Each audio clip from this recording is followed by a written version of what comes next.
सभी भक्तों को जय माता की। श्री दुर्गाय नमः। दुर्गा सप्तशती पाठ का दूसरा अध्याय। देवताओं के तेज से देवी की उत्पत्ति और महिषासुर की सेना का वध। विनियोग माध्यम चरित्र के विष्णु ऋषि महालक्ष्मी देवता पुष्यनिक छंद शाकंभरी शक्ति दुर्गा बीज वायु तत्व और यजुर्वेद स्वरूप है। श्री महालक्ष्मी जी की प्रसन्नता के लिए मध्यम चरित्र के पाठ में इसका विनियोग है। कमल के आसन पर विराजमान प्रसन्न मुख वाली महिषासुर का वध करने वाली भगवती माँ लक्ष्मी का भजन करता हूँ, जो अपने हाथों में अक्षमाला फरसा गदा बाण वज्र पद्म धनुष कुंडिका दंड शक्ति खड्ग ढाल शंख घंटा मधुपात्र शूल पाश और चक्र धारण करती हैं। ऋषि बोले, पूर्व काल में देवताओं और असुरों ने पूरे 100 साल तक संग्राम हुआ था। उसमें असुरों के सेनापति महिषासुर था और देवताओं के नायक इंद्र थे। उस युद्ध में देवताओं की सेना महाबली असुरों से पराजित हो गई। संपूर्ण देवताओं को जीतकर महिषासुर इंद्र बन बैठा। तब परास्त देवता प्रजापति ब्रह्मा जी को आगे कर उस स्थान पर गए जहाँ भगवान शंकर और विष्णु विराजमान थे। देवताओं ने महिषासुर के पराक्रम तथा अपनी प्राज्ञा का पूर्ण वृत्तांत उन दोनों देवेशुरों को विस्तार पूर्वक कह सुनाया।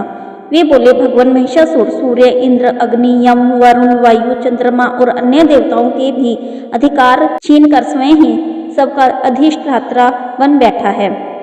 उस दुरात्मा महिष से समस्त देवताओं को स्वर्ग से निकाल दिया है। अब वे मनुष्यों की भांति पृथ्वी पर विचरते हैं। देवताओं की ये सारी करतूतें हमने आप लोगों से कह सुनाई। अब हम आपकी ही शरण में आए हैं। बोलिए दुर्गा माता की जय। सभी भक्तों को जय माता की। श्री दुर्गाय नमः। दुर्गा सप्तशती पाठ का दूसरा अध्याय। देवताओं के तेज से देवी की उत्पत्ति और महिषासुर की सेना का वध। देवताओं के तेज से देवी की उत्पत्ति और महिषासुर की सेना का वध। विनियोग माध्यम चरित्र के विष्णु ऋषि महालक्ष्मी देवता पुष्यनिक छंद शाकंभरी शक्ति दुर्गा बीज वायु तत्व और यजुर्वेद स्वरूप है। श्री महालक्ष्मी जी की प्रसन्नता के लिए मध्यम और अपने प्रकाश से तीनों लोकों को व्याप्त जान पड़ा। भगवान शंकर का जो तेज था उसमें उस देवी का मुख प्रकट हुआ। यमराज के तेज से उनके शरीर में सिर के बाल निकल आए। श्री विष्णु भगवान के तेज से उनकी भुजाएं पैदा हो गई। चंद्रमा के तेज से उनके स्तनों का और इंद्र के तेज से मध्य भाग कटि प्रदेश का प्रादुर्भाव हुआ। वरुण के तेज से जंगा और पिंडली और पृथ्वी के तेज से नितंब भाग प्रकट हुए। ब्रह्मा जी के तेज से दोनों चरण और सूर्य के तेज से उनकी उंगलियां हुई। वसुओं के तेज से हाथों की उंगलियां और कुबेर के तेज से नासिका प्रकट हुई। उस देवी के दांत प्रजापति के तेज से और तीनों नेत्र अग्नि के तेज से प्रकट हुए। उनकी भुहें संध्या और कान के वायु में तेज से प्रकट हुए।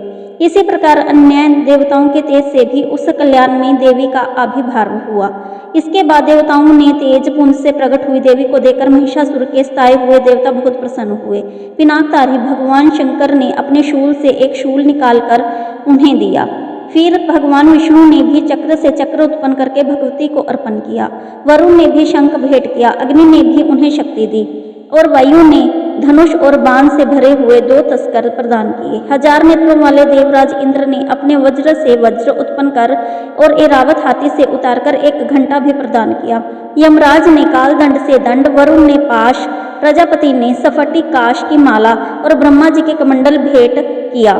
सूर्य ने देवी के समस्त रोमकूपों में अपनी किरणों का तेज भर दिया। काल ने उन्हें चमकती हुई ढाल और तलवार दी। क्षीर समुद्र ने उज्ज्वल हार और कभी न फटने वाले 2 दिव्य वस्त्र भेंट किए।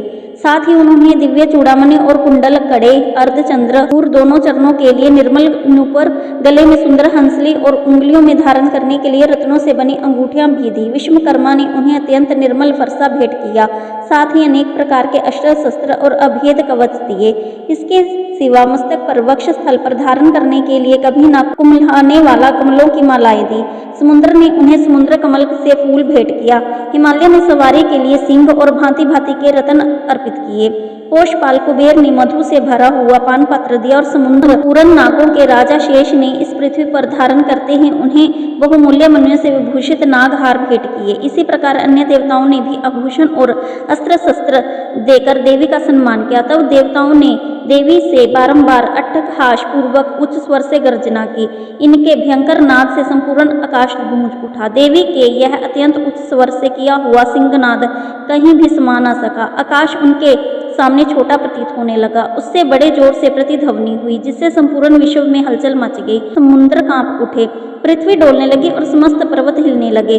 उस समय देवताओं ने अत्यंत प्रसन्नता से सिंहवाहिनी भवानी से कहा, हे देवी, तुम्हारी जय हो। साथ ही महर्षियों ने भक्ति भाव से विनम्र होकर उनका स्तवन किया। संपूर्ण त्रिलोकी को क्षुब्ध देख उस समय महिषासुर ने बड़े ही क्रोध में आकर कहा, ओ यह क्या हो रहा है। फिर यह संपूर्ण देवताओं ने घिरकर उस सिंहनाद की ओर लक्ष्य कर दौड़ा और आगे पहुंचकर उसने देवी को देखा और अपनी प्रभा से तीनों लोकों को प्रकाशित कर रही थी। उनके चरणों में भार से पृथ्वी दबी जा रही थी। मस्तक के मुकुट के आकाश से रेखा खींच रही थी तथा वे अपने धनुष के टंकार से सातों पातालों को क्षुब्ध किए देती थी। देवताओं ने देवी अपने सहस्त्र भुजाओं से संपूर्ण दिशाओं को आच्छादित कर रही थी और तदनंतर इसके बाद उनके साथ देवताओं का युद्ध छिड़ गया। नाना प्रकार के अस्त्र शस्त्रों से प्रहारों से संपूर्ण दिशाएं चमकने लगी और चारों दिशाओं में नामी असुर एक महिषासुर का सेना नायक था। वह चिक्षुर वह देवी के साथ युद्ध करने के लिए लगा। अन्य दैत्यों ने चतुरंगिनी सेना लेकर चामर भी लड़ने लगे। 60,000 रथियों के साथ आकर उदर्ग नामक महादैत्य ने भी लोहा लिया। 1 करोड़ रथियों के साथ लेकर महाहनु नाम का दैत्य भी युद्ध करने लगा। तलवार के सामने तीखे रोम वाला असिलोमा नाम का महादैत्य 5 करोड़ रथी सैनिकों के साथ युद्ध में आ डटा। 60 लाख रथियों से घिरा हुआ वाशकल नामक दैत्य भी युद्ध में लड़ने लगा। पारिवारिक दैत्य हाथी सवारों और घुड़सवारों ने अनेक दलों में घिरा हुआ तथा 1 करोड़ रथियों के साथ लेकर युद्ध करने लगा। विडाल नामक असुर 5 अरब रथियों से घिर कर लोहा लेने लगा। इनके अतिरिक्त भी हजारों महादैत्य रथ, हाथी और घोड़ों के साथ लेकर वहां देवी के साथ युद्ध करने लगे। समय महिषासुर उस रणभूमि में कोटि कोटि सहस्त्र रथ, हाथी और घोड़े की सेना से घिरा हुआ खड़ा रहा। वे दैत्य देवी के साथ तोमर, मूसल, खड्ग, भिंदीपाल, शक्ति, परशु और पटिक्ष आदि अस्त्र शस्त्रों से प्रहार करते हुए युद्ध कर रहे थे। कुछ दैत्यों ने उन पर शक्ति से प्रहार किया तो कुछ ने पाश फेंके और कुछ दूसरे दैत्यों ने खड्ग से प्रहार करके देवी को मार डालने के उद्बोध किया। देवी ने भी क्रोध में भरकर खिलवाड़ में ही अपने शस्त्रों और अस्त्रों की वर्षा करके दैत्यों का समस्त अस्त्र शस्त्र काट दिए। उनके मुख पर परिश्रम और थकान का रंच मात्र भी चिन्ह नहीं था। देवता और ऋषि उनकी स्तुति कर रहे थे और भगवती परमेश्वरी दैत्यों को शरीर में अस्त्र शस्त्र की वर्षा कर रही थी। देवी का वाहन सिंह भी क्रोध से भरकर ग्रीवा के बालों को हिलाता हुआ असुरों की सेना पर इस प्रकार विचरण करने लगा मानो वनों और दावानल फैल रहा हो। रणभूमि में दैत्यों के साथ युद्ध करती हुई अंबिका देवी ने जितने निश्वास से छोड़े वे सभी तत्काल सैकड़ों हजारों गणों के रूप में प्रकट हो गए और परशु, भिंदीपाल, खड्ग और पट्टिहस आदि शस्त्रों से असुरों का सामना करने लगे। देवी की शक्ति से भरे हुए गण असुरों का नाश करते हुए नगाड़ा और शंख आदि बजाने लगे। उस संग्राम महोत्सव में कितने ही गण मृदंग बज रहे थे। तदनंतर देवी ने त्रिशूल से, गदा से शक्ति की वर्षा की और खड्ग आदि से सैकड़ों महादैत्यों का विनाश कर डाला। कितनों ने घंटों से भयंकर नाद से बेहोश करके मार गिराया। बहु तेरे दैत्यों को पाश से बांध कर धरती पर घसीटा। कितने ही दैत्य उनके तीक्ष्ण तलवार की धार से 2-2 टुकड़े हो गए। कितने ही गदा की चोट से घायल हो धरती पर गिर गए और कितने ही मूसल की मार से अत्यंत घायल होकर रक्त वमन करने लगे। कुछ दैत्य शूल की मार से छाती फट जाने के कारण पृथ्वी पर ढेर हो गए। उस युद्ध भूमि में वान समूह के वर्षा करने से कितने ही असुर उनकी कमर टूट गई। बाज की तरह छटपटा मारने वाले दैत्यगण अपने प्राणों से हाथ धोने लगे। किन्हीं की बाहें छिन्न भिन्न हो गई, कितनों की गर्दनें कट गई, कितने दैत्यों के मस्तक कट फट गए और गिरने लगे। कुछ लोगों ने शरीर के मध्य भाग में विदीर्ण हो गए। कितनों के महादैत्य झांगे कट जाने पर पृथ्वी पर गिर। कितनों की देवी ने एक बांह, एक पैर, एक नेत्र करके 2 टुकड़े चीर डाले। कितने ही दैत्य मस्तक कट गए और फिर गिर कर फिर उठ गए। केवल धड़ से रूप में अच्छे अच्छे हथियार लेकर देवी के साथ लड़ाई करने लगते थे। दूसरे धड़ युद्ध की बाजों में लय पर नाचते थे। कितने ही बिना सिर के धड़ हाथों में तलवार लिए शक्ति और दृष्टि से दौड़ते थे और दूसरे महादैत्य ठहरो ठहरो कहकर यह कहते हुए देवी के युद्ध के लिए ललकारते थे। जहाँ घोर संग्राम हुआ था वहाँ धरती पर देवी ने गिराए हुए रथ, हाथी, घोड़े और असुरों के शरीर से इतनी अधिक मात्रा से रक्त बहा की थोड़ी ही देर में वहां खून की नदियां बहने लगी। जगदम्बा ने असुरों की विशाल सेना को क्षण भर में ही नष्ट कर दिया, ठीक उसी तरह जैसे तृण और काठ के भारी ढेर को आग कुछ ही क्षणों में भस्म कर देती है। वह सिंह भी गर्दन के बालों को हिलाकर जोर जोर से गर्जना करता हुआ दैत्यों के शरीर से मानो उनके प्राण चुन लेता था। वहां देवी के गणों से उन महादैत्यों के साथ ऐसा युद्ध किया जैसे देवतागण आकाश से पुष्प वर्षा करने लगे और उन सब से बहुत संतुष्ट हुए। इस प्रकार यह दूसरा अध्याय समाप्त हुआ। प्रारंभ है तीसरा अध्याय। बोलिए दुर्गा माता की जय। श्री दुर्गाय नमः। सेनापतियों सहित महिषासुर का वध। ध्यान। जगदम्बा के श्री अंगों की चमक उदयकाल के हजारों सूर्य के समान है। वे लाल रंग में रेशमी साड़ी पहने हुए हैं। उनके गले में मुंडमाला शोभावान कर देते हैं। दोनों सतनों पर लाल चंदन का लेप लगा हुआ है। वे अपने कर कमलों से जप मालिका, विद्या, अभय और वर नामक मुद्राएं धारण किए हुए हैं। तीनों नेत्रों से सुशोभित मुख कमल में भारी शोभा हो रही है। मस्तक पर चंद्रमा के साथ ही रत्न जड़ित मुकुट बंधा है और वे कमल के आसन पर विराजमान। ऐसी देवी मैं भक्ति पूर्वक प्रणाम करता हूँ। ऋषि बोले। असुरों की सेना ने इस प्रकार तहस नहस होते देख महादैत्य सेनापति चक्षुर क्रोध में भरकर अंबिका देवी के ऊपर इस प्रकार वाणों की बौछार करने लगे जैसे बादल मेरुगिरी शिखर पर पानी की धारा बरसा रहा हो। तब देवी ने अपने वाणों से उनके बाण समूह को अनायास ही काटकर घोड़ों और सारथी को भी मार डाला। साथ ही उनके धनुष और अत्यंत ऊंची ध्वजा को भी तत्काल काट गिराया। धनुष कट जाने पर उनके अंगों पर अपने वाणों की बींद डाला। धनुष, रथ, घोड़े और सारथी के नष्ट हो जाने पर वह असुर ढाल और तलवार लेकर देवी की ओर दौड़ा। उसने तेज धार वाली तलवार से सिंह के मस्तक पर चोट करके देवी की भी बाईं भुजा पर बड़े वेग से प्रहार किया। राजन देवी की भुजाओं पर पहुंचते ही तलवार खंड खंड होकर गिर पड़ी। फिर तो क्रोध में लाल आंखें किए हुए राक्षस ने शूल हाथों में लिया और भगवती भद्रकाली के ऊपर चलाया। वह शूल आकाश से गिरते हुए सूर्यमंडल की भांति अपने तेज से चमक उठा। उस शूल को अपनी ओर आते हुए देख देवी ने भी शूल का प्रहार किया। उससे राक्षस के शूल को सैकड़ों टुकड़े हो गए। साथ ही महादैत्य चक्षुर की भी धज्जियां उड़ गई और वह प्राणों से हाथ धो बैठा। महिषासुर ने उस पराक्रमी सेनापति चक्षुर के मर जाने पर देवताओं को पीड़ा देने वाला चामुर असुर हाथी पर चढ़ आया। उसने भी देवी के ऊपर शक्ति का प्रहार किया, किंतु जगदम्बा ने अपने हुंकार से ही आहत एवं निष्प्रद होकर तत्काल पृथ्वी पर गिरा दिया। शक्ति को टूटा देख चामर बड़ा ही क्रोधित हुआ। अब उसने शूल चलाया, किंतु देवी ने उसे भी अपने वाणों से काट डाला। इतने में ही देवी का सिंह उछलकर हाथी के मस्तक पर चढ़ बैठा और उसने दैत्यों के साथ खूब जोर का बाहु युद्ध होने लगा। दोनों लड़ते लड़ते हाथी और अत्यंत क्रोध में भरकर एक दूसरे पर बड़े भयंकर प्रहार करते हुए लड़ने लगे। तत्पश्चात सिंह बड़े वेग से आकाश की ओर उछला। उसने पंजों की मार से चामर का सिर धड़ से अलग कर दिया। इस प्रकार उद्दर्ग भी शिला और वृक्ष आदि की मार खाकर रणभूमि में देवी के हाथ से मारा गया और कराल भी दांतों, मुक्कों और थप्पड़ों की चोट से धराशायी हो गया। भिंदीपाल का वाशकल और बाणों से ताम्र और अंधक की मौत को घाट से उतार दिया। मौत के घाट उतार दिया। 3 नेत्रों वाली परमेश्वरी ने त्रिशूल और उग्रास्य, उर्गवीर्य तथा महाहनु नामक दैत्य को मार डाला। तलवार की चोट से विडाल के मस्तक को धड़ से अलग कर दिया।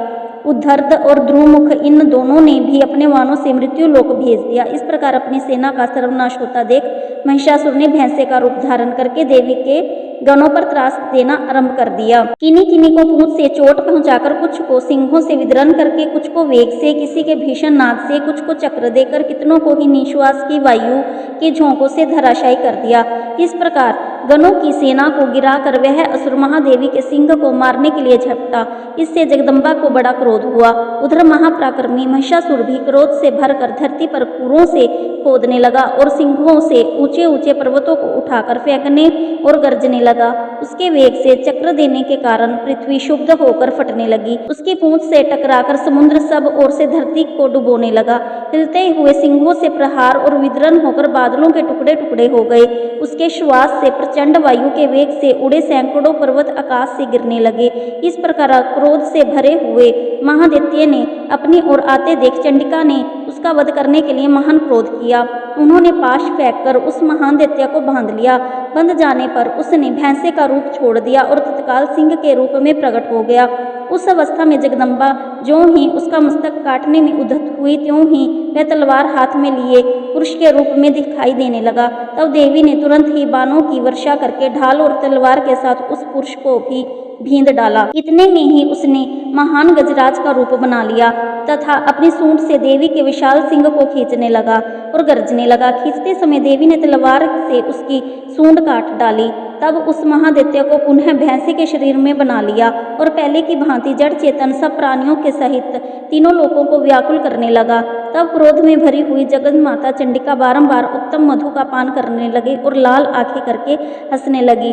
उधर वह बल और पराक्रम में मध्य में उन्मत्त हुआ राक्षस अपने सिंगों से चंडी के ऊपर पर्वतों को फेंकने लगा। उस समय देवी ने अपने वानों के समूह से सभी फेंके हुए पर्वत को चूर्ण करके बोलते हुए बोली। बोलते समय उनका मुख मधु के मध्य में लाल हो रहा था और वाणी लड़खड़ा रही थी। देवी ने कहा, ओ मूर्ख, मैं जब तक मधु पीती हूँ तब तक तो क्षण भर के लिए खूब गर्ज ले। मेरे हाथों से यही तेरी मृत्यु है, मेरे हाथों से यही तेरी मृत्यु है। जाने पर अब शीघ्र ही देवता भी गर्जना करेंगे। ऋषि बोले। इतना कहकर देवी उछली और उन महादैत्य के ऊपर चढ़ गई। फिर पैर से दबाकर उन्होंने शूल को उसके कंठ से आघात किया और पैर से दबा देने पर और उनके पैर से दबा होने पर भी महिषासुर अपने मुख से दूसरे रूप में बाहर होने लगा।